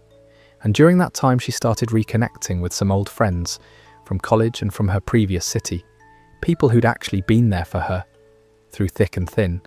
And she realized that what she'd had with the mom group wasn't real friendship. It was superficial companionship that only worked when things were going well. But then Jessica found out something that changed everything and turned her hurt into pure rage. She was at the grocery store and ran into Lindsay, the quiet one from the group. And Lindsay looked uncomfortable when she saw Jessica, like she wanted to avoid her. But Jessica walked right up to her and said, "Hey, how are you?" Just being polite and normal, even though she was dying inside. And Lindsay, sweet Lindsay, who'd always seemed so unsure of herself, looked at Jessica with what could only be described as pity and said, "I'm sorry about what they did to you. It wasn't right." And Jessica said, "What do you mean?" And Lindsay said, "You don't know. They didn't just pull away from you because they thought you were negative. Amanda has been talking badly about you for months, making up stories, turning everyone against you. She told us that you'd been gossiping about Courtney's marriage, saying that you thought Courtney's husband was having an affair and that you'd been jealous of Brenda's career success and had been saying catty things about her behind her back." Jessica felt the blood drain from her face. None of that was true. She'd never said any of those things. She'd never even thought those things. And Lindsay continued, saying she'd believed Amanda at first because Amanda was so convincing, but over time she'd started to notice inconsistencies in Amanda's stories. And when this whole thing with excluding Jessica had happened, Lindsay had started to suspect that maybe Amanda had manipulated them all. Jessica asked Lindsay why she hadn't said anything, why she'd gone along with it if she'd had doubts. And Lindsay looked ashamed and said, "Because I was scared that if I stood up for you, I'd be next. Amanda has a way of turning people against you if you cross her, and I didn't want to lose the whole friend group. But after seeing how they treated you, I realised that maybe losing this friend group wouldn't be such a bad thing after all."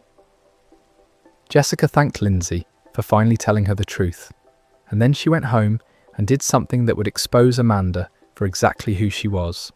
She went through all her old text messages and emails with the women in the group, looking for evidence that would disprove Amanda's lies, and what she found was even better than she'd hoped for. There were text exchanges where Jessica had explicitly supported Courtney during a rough patch in her marriage, never once suggesting there was an affair. There were emails where Jessica had congratulated Brenda on her promotion and even helped her prepare for a big presentation. There was a whole digital trail that proved Amanda had been lying. But Jessica needed more. She needed to know why Amanda had targeted her like this. So she reached out to Courtney directly, asked if they could meet to talk, and Courtney agreed, though she seemed hesitant. When they met, Jessica laid out everything Lindsay had told her, showed Courtney the evidence that proved she'd never said the things Amanda claimed she'd said, and asked Courtney point blank if she'd ever heard Jessica say anything negative about her marriage. Courtney looked uncomfortable and finally admitted that no, she'd never actually heard Jessica say anything. Amanda had told her about it, and when Courtney thought back on it, she realised she'd never questioned whether it was true. She'd just taken Amanda's word for it because Amanda was their friend, and why would she lie? Jessica then asked Courtney if she'd ever noticed Amanda doing this to anyone else, and Courtney's eyes widened as she clearly started connecting dots in her head. She said, "You know what? Before you joined our group, there was another woman, Rachel, who was part of our circle, and she left pretty abruptly, said something about the group being toxic, and Amanda had told us that Rachel had been stealing from her, taking money from her purse during playdates, and we all believed Amanda and cut Rachel off completely. But what if that wasn't true either?" Jessica and Courtney spent the next few hours going through their memories of interactions with Amanda, looking for patterns, and what they realised was that Amanda had a history of creating drama, of pitting people against each other, of being the centre of attention by always having some crisis or some story to tell. And more often than not, those stories involved someone else doing something wrong, someone else being the villain, while Amanda was always the victim or the hero. They decided they needed to talk to Rachel, the woman who'd been pushed out of the group before Jessica joined. So Courtney still had her number and reached out, and Rachel agreed to meet with them, clearly curious about why they were contacting her after years of silence. When Rachel heard what had been happening, she actually laughed. Not because it was funny, but because she was vindicated. She told them that yes, Amanda had accused her of stealing money, but it had been a lie. What had actually happened was that Rachel had started to notice Amanda's manipulative behaviour, had called her out on it in private, and Amanda had retaliated by making up the stealing story to get the rest of the group to turn against Rachel. Rachel had tried to defend herself, but Amanda's story had been so convincing, and because Amanda was the leader of the group, everyone had believed her. So Rachel had just walked away, rather than fight a battle she couldn't win.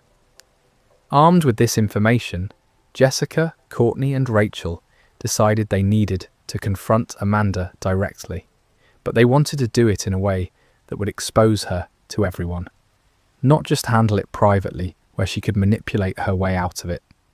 So they planned a gathering. Jessica sent a message to the group chat saying she wanted to get everyone together to clear the air, that she'd heard some concerning things and wanted everyone to have a chance to address them face to face like adults. Amanda couldn't really refuse without looking guilty, so she agreed, and they all met at Courtney's house, since Courtney had the biggest space. When everyone was there, Jessica stood up and calmly laid out everything she'd discovered. She presented the evidence that proved Amanda had been lying about her. She brought Rachel in via video call, since Rachel had moved out of state, and Rachel told her story of what Amanda had done to her. And then Courtney backed up everything Jessica was saying, admitting that she'd been complicit in believing Amanda's lies without questioning them. Amanda tried to deny it at first, said that Jessica and Courtney were ganging up on her, that this was all a misunderstanding. But when Jessica pulled out her phone and started reading word-for-word text messages that contradicted Amanda's claims, Amanda's story started to fall apart. Brenda and Lindsay sat there in stunned silence, clearly processing the fact that they'd been manipulated, that they'd hurt someone based on lies. And then Jessica asked the question that had been bothering her all along. Why? Why had Amanda done this? What had Jessica ever done to her to deserve this kind of treatment? And Amanda's face changed. All the fake sweetness and the attempts to deflect fell away, and what was left was this cold, angry person that Jessica had never seen before. And Amanda said, "You want to know why? Because you're everything I'm not. You have a husband who actually loves you and treats you well. You have a career that you're passionate about, even if it's not paying great right now. You have this genuine kindness about you that people respond to, and I knew that eventually everyone would like you more than they liked me, so I had to get rid of you before that could happen." The room went completely silent, everyone staring at Amanda in shock, and Jessica realised that Amanda's whole personality, the organised leader, the person everyone relied on, it was all a facade to hide the fact that she was deeply insecure and controlling. She needed to be the centre of the group, the most important person, and anyone who threatened that position had to be eliminated. Brenda finally spoke up and said, how many other people have you done this to? And Amanda just shrugged and said, does it matter? You all believed me every time. You never questioned me. You're just as guilty as I am. And she got up and walked out, didn't apologise, didn't try to make amends, just left.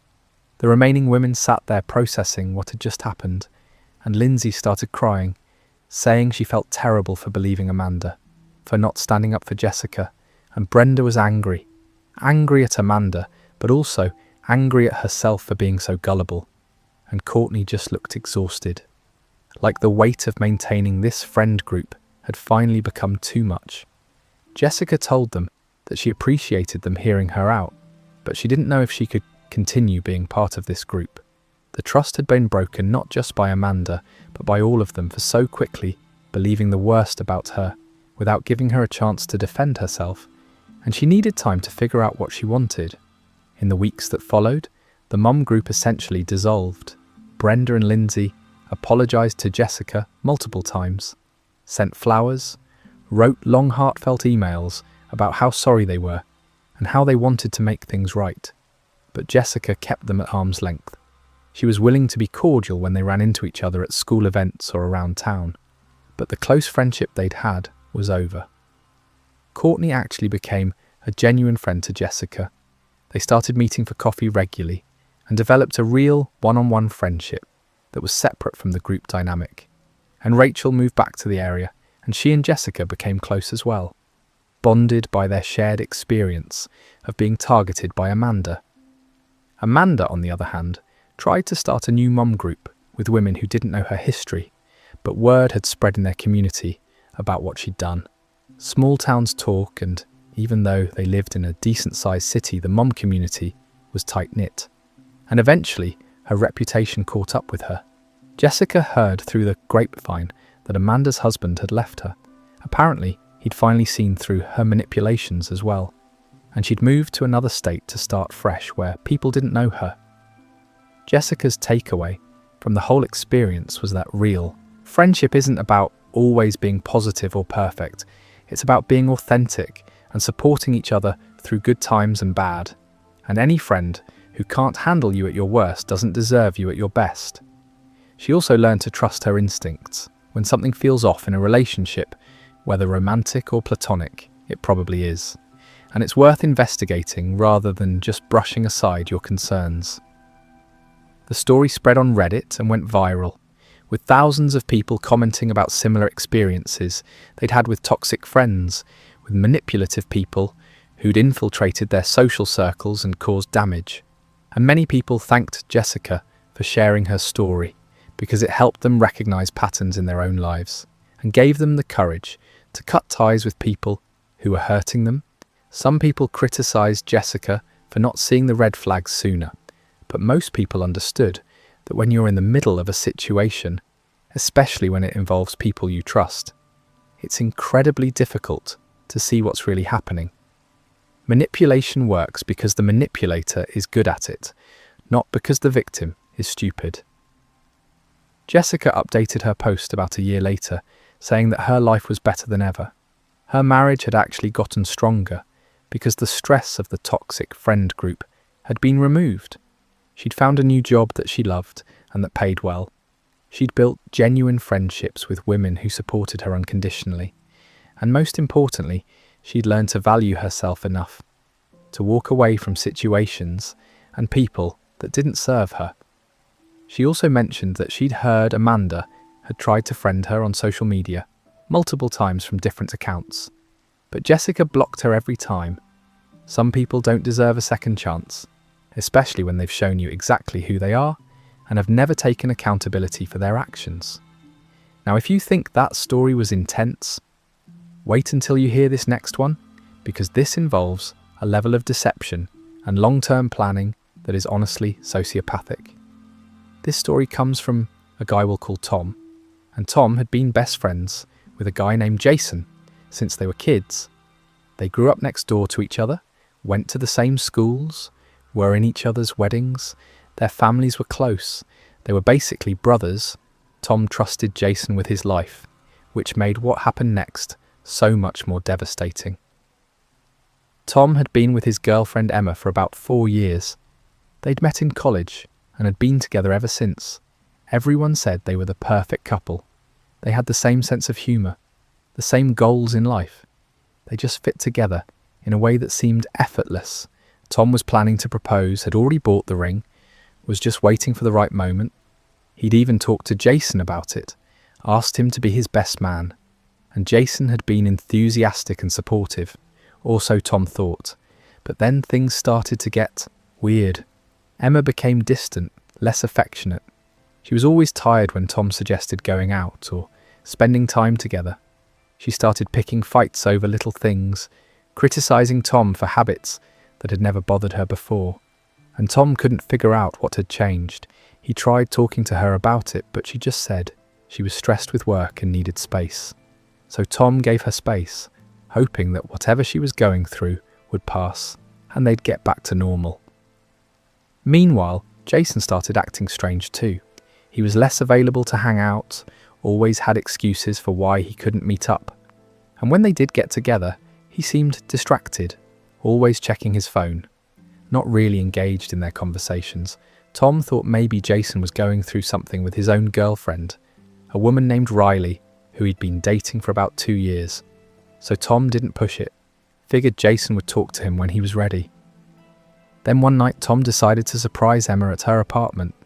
He'd been giving her space like she'd asked, but it had been almost 2 weeks since they'd really spent quality time together, and he missed her. He stopped and picked up her favourite takeout, bought flowers, and drove over to her place. He had a key, so he let himself in, calling out that he was there, and that's when he heard it. Voices coming from her bedroom. Emma's voice and a man's voice. And Tom's stomach dropped because he knew that voice. It was Jason. Tom stood frozen in the hallway, his brain refusing to process what was happening. And then he heard Emma laugh, that intimate laugh she used to reserve for him. And he heard Jason say something too quiet to make out, followed by more laughter. And Tom felt like he was having an out-of-body experience. This couldn't be happening. Not Emma, and definitely not Jason. There had to be some explanation. Maybe Jason had come over to talk to Emma about the proposal, to help plan something. Tom's brain was desperately trying to come up with any scenario that didn't involve the two people he loved most in the world betraying him.